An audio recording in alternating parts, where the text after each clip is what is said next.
कहा जाता है अवतार। हिंदी में क्या शब्द इस्तेमाल होता है या संस्कृत में? अवतार। और अवतार की मीनिंग जब आप देखेंगे डिक्शनरी में, नालंद विशाल शब्द सागर वगैरह जो हिंदू धर्म की जो वो हैं डिक्शनरी हैं, लुगत है, उसमें अवतार का माना या उसका अर्थ लिखा है ईश्वरत्व का। थोड़ा सा डिफिकल्ट है, मुश्किल है, इसको मैं समझाऊंगा। ईश्वरत्व का मनुष्यत्व में परिणित होना। संस्कृत इनटू हिंदी डिक्शनरी में लिखा है अवतार, संस्कृत शब्द, और उसके सामने उसकी मीनिंग लिखी है ईश्वरत्व का मनुष्यत्व में परिणित होना। इसको समझ लीजिए क्या है।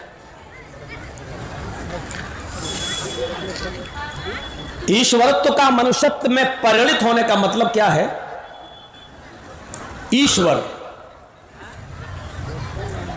किसी मनुष्य को ऋषि, मुनि, पैगंबर, रसूल, दूत बनाकर नहीं भेजता, बल्कि वो खुद स्वयं मनुष्य का रूप धारण करके पृथ्वी पर अवतार लेता है।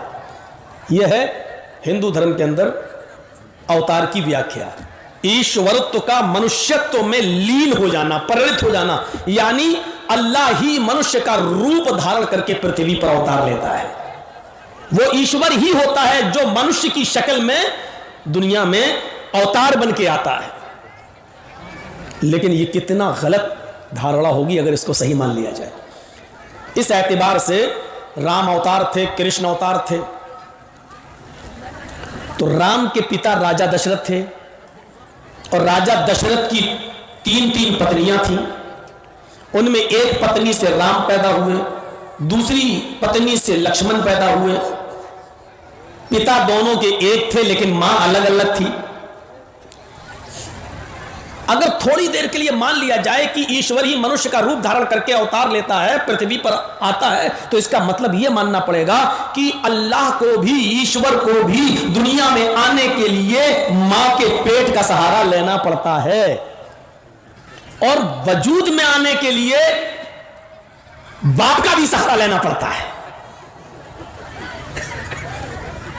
और फिर वो मां के पेट से बाहर भी आता है। ये कितना गलत मैसेज जाएगा।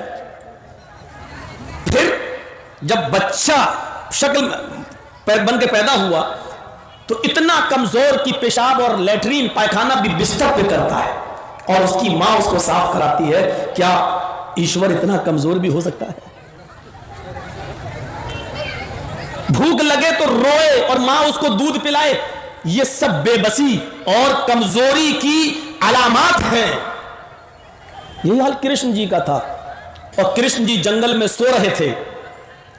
एक शिकारी ने हिरण का शिकार करना चाहा, तीर में जहर लगा हुआ था, विष, और वो हिरण को मारा, निशाना चूक गया।